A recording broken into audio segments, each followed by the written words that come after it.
ಸದ್ಗುರುನಾಥ ಶರಣಂ ಜಯ ಜಯ. ಓಂ ಸಚ್ಚಿದಾನಂದ ಶರಣಂ ಜಯ ಜಯ. ಎಲ್ಲರಿಗೂ ನನ್ನ ನಮಸ್ಕಾರಗಳು. ಜ್ಞಾನೇಶ್ವರಿ ಗೀತಾಮೃತ. ಈಗ ಈ ಕ್ಷೇತ್ರ ಮತ್ತು ಕ್ಷೇತ್ರಜ್ಞರ ವಿಚಾರವಾಗಿ ಹಲವಾರು ಗುಂಪುಗಳು ಹಲವಾರು ರೀತಿಯಲ್ಲಿ ತಮ್ಮ ಅಭಿಪ್ರಾಯವನ್ನು ವ್ಯಕ್ತಪಡಿಸ್ತಾ ಇದ್ದು, ಅದರಲ್ಲಿ ಸಂಕಲ್ಪವಾದಿಗಳು ಏನು ಹೇಳ್ತಾರೆ, ಸಾಂಖ್ಯರು ಏನು ಹೇಳ್ತಾರೆ ಅಂತ ಎಲ್ಲ ನೋಡಿ ಆಯಿತು. ಈಗ ಸ್ವಭಾವವಾದಿಗಳು ಅಂತ ಇವ್ರದ್ದೊಂದು ಗುಂಪು. ಈಗ ಇವರೇನು ಹೇಳ್ತಾರೆ ಅಂದರೆ, ಈ ಶರೀರವನ್ನು ಕುರಿತು, ಮಹಾರಾಜ ನೀವಂತೂ ಒಳ್ಳೆಯ ಚಿಕಿತ್ಸಕರಾಗಿ ತೋರುವಿರಿ. ಪರಬ್ರಹ್ಮದ ಸಮೀಪದಲ್ಲಿ ಆದಿ ಸಂಕಲ್ಪವೆಂಬ ಶಯನಾಗಾರವನ್ನು ಕಲ್ಪಿಸಿದರೆ, ಏನು ಹೇಳ್ತಾ ಇದರಲ್ಲಿ, ಪರಬ್ರಹ್ಮದ ಸಮೀಪದಲ್ಲಿ ಆದಿ ಸಂಕಲ್ಪವೆಂಬ ಶಯನಾಗಾರವನ್ನು ಕಲ್ಪಿಸಿದರೆ ಸಾಂಖ್ಯದವರು ಹೇಳುವ ಪ್ರಕೃತಿಯನ್ನು ವಾಸ್ತವವೆಂದು ಅಂಗೀಕರಿಸುವುದಕ್ಕೆ ಪ್ರಮಾಣವೇನಿದೆ? ಈಗ ಇವರು ಹೇಳಿದ್ರು, ಯಾರು ಸಂಕಲ್ಪವಾದಿಗಳೇನು ಹೇಳಿದ್ರು, ಪರಬ್ರಹ್ಮದಲ್ಲಿ ಆದಿ ಸಂಕಲ್ಪವು ಮಲ್ಕೊಂಡಿತ್ತು, ಅಲ್ಲಿಂದ ಅದು ಎಚ್ಚರವಾದೊಡನೆ ಮನಸ್ಸು ಕಾರ್ಯವನ್ನು ಮಾಡಿ ಬುದ್ಧಿಯ ಸಹಾಯದಿಂದ ಪ್ರಕೃತಿ ನಿರ್ಮಾಣ ಆಯಿತು ಅಂತ ಹೇಳಲ್ಪಡ್ತು. ಅದಕ್ಕೆ ಇವ್ರೇನು ಹೇಳ್ತಾರೆ ಸ್ವಭಾವವಾದಿಗಳು, ಅದಕ್ಕೆ ಸಾಕ್ಷಿ ಏನಿದೆ, ಅದಕ್ಕೆ ಏನು ಪ್ರಮಾಣ ಏನಿದೆ, ಇದು ನಿಜವಾದರೆ ಈ ವಿಷಯವನ್ನು ಚರ್ಚಿಸುವುದರಿಂದ ಯಾವ ಪ್ರಯೋಜನವಿದೆ? ಇದು ನಿಜ ಆದರೆ ಇದನ್ನು ಚರ್ಚೆ ಮಾಡೋದ್ರಿಂದ ಏನು ಪ್ರಯೋಜನ ಇದೆ? ಆದ್ದರಿಂದ ಸಹೋದರರೇ, ಈ ಮಾತುಗಳ ಬಲೆಯಲ್ಲಿ ನೀವಾರು ಸಿಕ್ಕಿಕೊಳ್ಳಬೇಡಿ. ಇವ್ರು ಹೇಳ್ತಾ ಇದ್ದಾರೆ, ಸಹೋದರರೇ ಜನರಿಗೆ ಹೇಳ್ತಾ ಇರೋದು, ಈ ಮಾತುಗಳಿಗೆ, ಸಾಂಖ್ಯರ ಮಾತುಗಾಗಲಿ ಸಂಕಲ್ಪವಾದಿಗಳ ಮಾತುಗಾಗಲಿ ನೀವ್ಯಾರೂ ಸಿಕ್ಕಿಕೊಳ್ಳಬೇಡಿ. ಯಾಕಂದರೆ ನಿಜವಾದ ಉತ್ತರ ನಾವು ಹೇಳ್ತೀವಿ ಅಂತಾರೆ ಅವರು. ಈ ಪ್ರಶ್ನೆಗಳಿಗೆ ನಾವು ಈಗಲೇ ಉತ್ತರವನ್ನು ತಿಳಿಸುವೆವು, ಕೇಳಿರಿ. ಈಗ ಇವರು ಸ್ವಭಾವವಾದಿಗಳೇನು ಹೇಳ್ತಾರೆ, ಸರಿಯಾದ ಉತ್ತರವನ್ನು ನಾವು ಹೇಳ್ತೀವಿ ಕೇಳಿ ಅಂತ ಹೇಳ್ತಾರೆ. ಆಕಾಶದಲ್ಲಿ ಮೇಘಗಳನ್ನು ಏರ್ಪಡಿಸಿದವರು ಯಾರು? ಆಕಾಶದಲ್ಲಿ ಮೋಡಗಳು ಉತ್ಪತ್ತಿ ಆಗುತ್ತಲ್ಲ, ಅದನ್ನು ಏರ್ಪಾಡು ಮಾಡಿದವರು ಯಾರು? ನಕ್ಷತ್ರಗಳು ಅಲಂಕಾರದಂತೆ ಸ್ಥಾಪಿಸಿದವರು ಯಾರು? ನಕ್ಷತ್ರಗಳನ್ನು ಅಲಂಕಾರದಂತೆ ಸ್ಥಾಪಿಸಿದವರು ಯಾರು? ಆಕಾಶವೆಂಬ ಮೇಲ್ಛಾವಣಿಯನ್ನು ಯಾರು ಯಾವಾಗ ನಿರ್ಮಿಸಿದರು? ಇದು ಸ್ವಭಾವವಾದಿಗಳ ಪ್ರಶ್ನೆ. ಅವ್ರೇನು ಕೇಳ್ತಾ ಇದ್ದಾರೆ ಇಲ್ಲಿ, ಆಕಾಶವನ್ನು ಮೇಲ್ಛಾವಣಿ ಥರ, ರೂಫ್ ಥರ ನಿರ್ಮಾಣ ಮಾಡಿದವ್ರು ಯಾರು? ಸೂರ್ಯಚಂದ್ರರನ್ನು ಸ್ಥಾಪನೆ ಮಾಡಿದವ್ರು ಯಾರು? ನಕ್ಷತ್ರಗಳನ್ನು ಅಲಂಕಾರಯುತವಾಗಿ ಮಾಡಿದವ್ರು ಯಾರು? ಮೋಡಗಳನ್ನು ಉತ್ಪತ್ತಿ ಮಾಡಿದವ್ರು ಯಾರು? ವಾಯುವು ಸದಾ ಚಲಿಸುತ್ತಿರಲೆಂದು ಆಜ್ಞೆ ಮಾಡಿದವರು ಯಾರು? ರೋಮಗಳನ್ನು ಸೃಷ್ಟಿ ಮಾಡಿದವರು ಯಾರು? ಸೃಜಿಸಿದವರು ಯಾರು? ರೋಮಗಳನ್ನು ಸೃಜಿಸಿದವರು ಯಾರು? ಸಮುದ್ರವನ್ನು ತುಂಬಿದವರು ಯಾರು? ವರ್ಷಧಾರೆಯನ್ನು ನಡೆಸುವವರು ಯಾರು? ವರ್ಷಧಾರೆಯನ್ನು ಅಂದರೆ ಮಳೆಯನ್ನು ಸುರಿಸುವವರು ಯಾರು? ಇವೆಲ್ಲ ಸ್ವಾಭಾವಿಕ ಧರ್ಮಕ್ಕನುಸಾರವಾಗಿ ನಡೆಯುವಂತೆಯೇ ಈ ದೇಹಕ್ಷೇತ್ರವು ಸ್ವಭಾವ ಸಿದ್ಧವಾಗಿದೆ. ಇವೆಲ್ಲ ಸ್ವಭಾವ ಸಿದ್ಧವಾಗಿ ಸಹಜವಾಗಿ ತನ್ನಷ್ಟಕ್ಕೆ ತಾನೇ ನಡೆಯುವಂತಹ ಪ್ರಕ್ರಿಯೆಗಳು ಯಾವುವು? ಈಗ ನಾವು ಕೇಳಿದ ಎಲ್ಲ ಪ್ರಶ್ನೆಗಳು. ಅದರಂತೆ ಈ ದೇಹವೂ ಕೂಡ ಪ್ರಕೃತಿಯಲ್ಲಿ ಹೊರಗೆ ಯಾವ ಉದಾಹರಣೆಯನ್ನು ಕೊಟ್ಟುವ ನಾವು, ಅದರಂತೆ ಈ ದೇಹದ ಅವಸ್ಥೆಯು ಕೂಡ ಸ್ವಾಭಾವಿಕವಾಗಿ ತನ್ನಷ್ಟಕ್ಕೆ ತಾನೇ ನಡೆಯುವಂಥದ್ದು. ಇದಕ್ಕೆ ಯಾರೋ ಹೊಣೆಗಾರರಲ್ಲ, ಇದು ಯಾರ ಸೃಷ್ಟಿಸಿದ್ದೂ ಅಲ್ಲ. ಇದರಲ್ಲಿ ಕಷ್ಟಪಡುವವನಿಗೆ ಫಲಪ್ರಾಪ್ತಿಯ ಹೊರತು ಬೇರೆಯವರಿಗೆ ಲಭಿಸದು ಎಂಬ ಸಿದ್ಧಾಂತವನ್ನು ಸ್ವಭಾವವಾದಿಗಳು ಪ್ರತಿಪಾದಿಸಿರುವರು. ಆಗ ಮತ್ತೆ ಕೆಲವರು ಹೀಗೆಂದರು. ಸ್ವಭಾವವಾದಿಗಳ ಮಾತು ಇದಾಯಿತು. ಆದರೆ ಸ್ವಭಾವವಾದಿಗಳು ಇಷ್ಟೆಲ್ಲ ಪ್ರಶ್ನೆಯನ್ನು ಮಾಡಿದಾಗ ಅದಕ್ಕೆ ಉತ್ತರವನ್ನು ಈಗ ಆಗಲೇ ಕೊಟ್ಟಿದ್ದಾರೆ, ವೈಜ್ಞಾನಿಕವಾಗಿ ಉತ್ತರ ಕೊಟ್ಟಿದ್ದಾರೆ. ಸಮುದ್ರದ ನೀರು ಆವಿಯಾಗಿ ಹೋಗಿ ಮೋಡ ಆಗುತ್ತೆ, ನಕ್ಷತ್ರಗಳು ತಮ್ಮ ಕಕ್ಷೆಯಲ್ಲಿ ಸುತ್ತುತ್ತಾ ಇರ್ತವೆ, ಇವೆಲ್ಲವನ್ನು ನಾವು ಕೊಟ್ಟಿದ್ದಾರೆ ಅಲ್ಲಿ. ಮತ್ತು ಆಕಾಶದ ಮೇಲ್ಛಾವಣಿಯನ್ನು ಯಾರು ಒದಗಿಸಿದ್ರು ಅಂತ ಕೇಳಿದ್ರೆ, ಅದಕ್ಕೆ ಆಕಾಶ ಅಂತಕ್ಕಂಥದ್ದೇ ಸುಳ್ಳು, ಆಕಾಶವೆಂಬುದು ಇಲ್ಲ.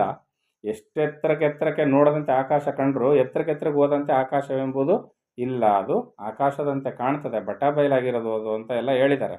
ಆದರೆ ಇವರೇನು ಹೇಳ್ತಾರೆ, ಆಕಾಶ ಮೇಲ್ಛಾವಣಿ ಥರ ಮುಚ್ಕೊಂಡಿದೆ, ಮೋಡಗಳು ಉತ್ಪತ್ತಿ ಆಗುತ್ತೆ, ಮಳೆ ಸುರಿತದೆ, ಇವೆಲ್ಲ ಸ್ವಭಾವವಾಗಿ ನಡೀತಂತು. ಇದು ಹೇಗೆ ನಡೀತದೋ ಸ್ವಭಾವವಾಗಿ, ದೇಹದ ಪ್ರಕ್ರಿಯೆಯು ದೇಹದ ಉತ್ಪತ್ತಿಯು ಕೂಡ ಸ್ವಭಾವವಾಗಿ ಬಂದು ಹೋಗುತ್ತೆ, ಇದಕ್ಕೆ ಯಾರೂ ದಾತರಿಲ್ಲ ಅಂತ ಇಲ್ಲಿ ಹೇಳ್ತಾರೆ. ಇದನ್ನು ಇನ್ನು ಕೆಲವರು ಈ ಥರ ಮಾತಾಡ್ತಾರೆ, ನಿಮ್ಮ ಮಾತನ್ನು ಒಪ್ಪುವುದಾದರೆ ಈ ಕ್ಷೇತ್ರದ ಮೇಲೆ ಕಾಲನಿಗೆ ಅಧಿಕಾರವೇ ಇರಬಾರದು. ಸರಿಯಪ್ಪ, ಇದು ಸ್ವಾಭಾವಿಕವಾಗಿ ನಡೀತದೆ ಅಂತ ನೀವು ಹೇಳಿದ್ರಿ ಅಲ್ಲ, ಸ್ವಭಾವವಾದಿಗಳಿಗೆ ಹೇಳ್ತಾರೆ ಅದು ಕೆಲವರು.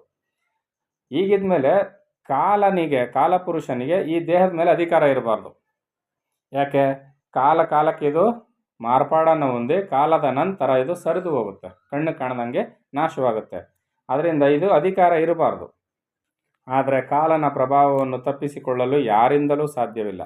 ನೀವು ಅಸತ್ಯವಾದ ನಿಮ್ಮ ಮತದಲ್ಲಿರುವ ಅಭಿಮಾನವನ್ನು ತೊರೆದು ನಮ್ಮ ಅಭಿಪ್ರಾಯವನ್ನು ಚೆನ್ನಾಗಿ ತಿಳಿಯಿರಿ. ಅದರಿಂದ ನಿಮ್ಮದು ಸರಿ ಇಲ್ಲ, ಈಗ ನಾವು ಹೇಳ್ತೀವಿ ಕೇಳಿ ಅಂತಾರೆ. ಕಾಲನು ಕ್ರೋಧಗೊಂಡ ಸಿಂಹದಂತಿರುವನು. ಯಾರು? ಕಾಲನು ಕ್ರೋಧಗೊಂಡ ಸಿಂಹದಂತಿರುವನು. ಆದರೆ ನಿಮ್ಮಂತಹ ವ್ಯರ್ಥವಾದ ಮಾತುಗಾರರಿಗೆ ಈ ವಿಷಯ ಗೊತ್ತಾಗುವುದಾದರೂ ಹೇಗೆ ಅಂತ ಈಗ ಇನ್ನೊಂದು ಗುಂಪು ಹೇಳ್ತಾರೆ. ಯಾರಿಗೆ? ಸಂಕಲ್ಪವಾದಿ ಸ್ವಭಾವವಾದಿಗಳಿಗೆ ಹೇಳ್ತಾರೆ, ನಿಮಗೆಲ್ಲ ಇವೆಲ್ಲ ಗೊತ್ತಾಗೋದಿಲ್ಲ ಎಷ್ಟು ಹೇಳಿದ್ರು. ಈ ಕಾಲನೆಂಬ ಸಿಂಹನು ಮಹಾಕಲ್ಪದ ಆ ಕಡೆ ತೀರದಲ್ಲಿರುವ ಬ್ರಹ್ಮಲೋಕವೆಂಬ ಆನೆಯ ಮೇಲೂ ದಾಳಿ ಮಾಡುವನು. ಅಷ್ಟೇ ಅಲ್ಲ, ಸ್ವರ್ಗಲೋಕವೆಂಬ ಉದ್ಯಾನವನಕ್ಕೆ ನುಗ್ಗಿ ನೂತನ ಲೋಕಪಾಲಕರನ್ನು ದಿಗ್ಗಜರಗಳ ಸಮೂಹವನ್ನು ಸಂಹರಿಸುವನು. ಯಾರು? ಕಾಲ. ಇದೂ ಅಲ್ಲದೆ ಈ ಕಾಲನೆಂಬ ಸಿಂಹನ ಗಾಳಿ ಸೋಂಕುತ್ತಲೇ ಸಾಮಾನ್ಯವಾದ ಹರಿಣಾದಿ ಜೀವರು ನಿರ್ಜೀವವಾಗುವರು. ಕಾಲನ ವಶವಾಗಿ ಎಲ್ಲರೂ ನಾಶವಾಗ್ತಾರೆ ಅಂತ ಇಲ್ಲಿ ಇವರು ಹೇಳ್ತಾ ಇದ್ದಾರೆ. ಜನನ ಮರಣಗಳೆಂಬ ಹಳ್ಳದಲ್ಲಿ ಬಿದ್ದು ಓಡಾಡುವರು. ಈ ಸಿಂಹದ ದವಡೆಯು ಎಷ್ಟು ವಿಶಾಲವೆಂದರೆ, ಯಾವ ಸಿಂಹ? ಕಾಲನೆಂಬ ಸಿಂಹದ ದವಡೆ ಎಷ್ಟು ವಿಶಾಲವೆಂದರೆ, ವಿಶ್ವದ ಆಕಾರದಲ್ಲಿರುವ ಜಗತ್ತು ಆ ದವಡೆಯೊಳಗೆ ಪ್ರವೇಶಿಸಿದರೆ, ವಿಶ್ವದ ಆಕಾರದಲ್ಲಿರ್ತಕ್ಕಂಥ ಈ ಜಗತ್ತು ಆ ಸಿಂಹದ ದವಡೆಗೆ ಪ್ರವೇಶಿಸಿದರೆ ಅದರ ನಾಮರೂಪಗಳೇ ಉಳಿಯುವಂತಿಲ್ಲ.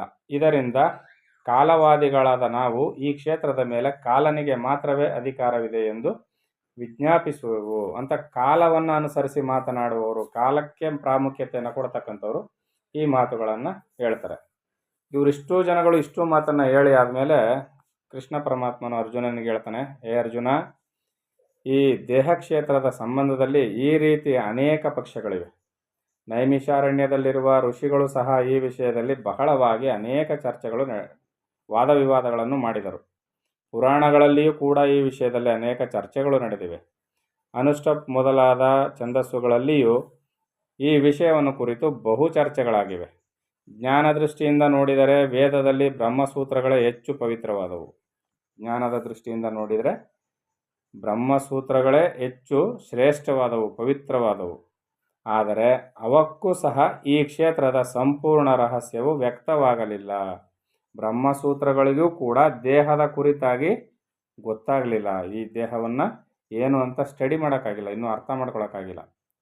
ವೇದಗಳಿಗೂ ಗೊತ್ತಾಗಲಿಲ್ಲ, ಬ್ರಹ್ಮಸೂತ್ರಗಳಿಗೂ ಗೊತ್ತಾಗಲಿಲ್ಲ. ಅಂದರೆ ಅಲ್ಲಿಗೆ ಈ ದೇಹದ ರಹಸ್ಯವನ್ನು ನನಗೆ ಗೊತ್ತು ಅಂತ ನಾವು ಅಂದ್ಕೊಳ್ಳೋದು ಎಷ್ಟು ಪೆದ್ದುತನ ಅಲ್ವಾ? ಇದು ಅಲ್ಲದೆ ದೂರದೃಷ್ಟಿತ್ವವುಳ್ಳ ಅನೇಕ ಮಹಾಕವಿಗಳು ಸಹ ಈ ವಿಷಯವನ್ನು ಯೋಚಿಸುತ್ತಾ ತಮ್ಮ ಬುದ್ಧಿ ಎಂಬ ಸಂಪತ್ತನ್ನು ವ್ಯಯ ಮಾಡಿದರು. ಆದರೆ ಈವರೆವಿಗೂ ಈ ಕ್ಷೇತ್ರವು ಯಾರದು, ಇದರ ವ್ಯಾಪ್ತಿಯೆಷ್ಟು, ಇದರ ಸ್ವರೂಪವೆಂತಹುದು ಎಂದು ಸರಿಯಾಗಿ ಗೊತ್ತಾಗಲಿಲ್ಲ. ಆದ್ದರಿಂದ ಈಗ ಈ ಕ್ಷೇತ್ರದ ಆದ್ಯಂತವನ್ನು ನಿನಗೆ ತಿಳಿಸಿ ಹೇಳುವೆನು, ಕೇಳು. ವೇದಗಳು ಪ್ರಯತ್ನಪಟ್ಟು, ಋಷಿಮುನಿಗಳು ಪ್ರಯತ್ನಪಟ್ಟರು, ಬೇಕಾದಷ್ಟು ಜನ ಕವಿಗಳು ಪ್ರಯತ್ನಪಟ್ಟರು. ಆದರೆ ಈ ದೇಹದ ವ್ಯಾಪ್ತಿಯನ್ನು, ಇದರ ಸ್ವರೂಪವನ್ನು, ಇದರ ಕುರಿತಾಗಿ ಯಾರಿಗೇನೂ ಗೊತ್ತಾಗಲಿಲ್ಲ. ಇದು ಯಾರ್ದು ಏನು ಅಂತ ಯಾರಿಗೂ ಗೊತ್ತಾಗಿಲ್ಲ. ಸರಿಯಾದ ಉತ್ತರವನ್ನು ಯಾರೂ ಕೂಡ ಹೇಳಲಿಕ್ಕಾಗಲಿಲ್ಲ. ನಾನೀಗ ಸರಿಯಾದ ಉತ್ತರವನ್ನು ನಿನಗೆ ಹೇಳ್ತೀನಿ, ಕೇಳು ಅರ್ಜುನ ಅಂತೇಳಿ ಕೃಷ್ಣ ಪರಮಾತ್ಮನು ಈ ಕ್ಷೇತ್ರ ಮತ್ತು ಕ್ಷೇತ್ರಜ್ಞರ ವಿಚಾರವನ್ನು ಹೇಳ್ತಾನೆ. ಏನು ಹೇಳ್ತಾನೆ ಅಂತ ಮುಂದಿನ ಆಡಿಯೋದಲ್ಲಿ ನೋಡೋಣ. ಎಲ್ಲರಿಗೂ ಒಳ್ಳೆಯದಾಗಲಿ. ಓಂ ಸದ್ಗುರುನಾಥ ಶರಣಂ ಜಯ ಜಯ. ಓಂ ಸಚ್ಚಿದಾನಂದ ಶರಣಂ ಜಯ ಜಯ. ಹರಿ ಓಂ ತತ್ಸತ್. ಹರಿ ಓಂ ತತ್ಸತ್. ಹರಿ ಓಂ ತತ್ಸತ್.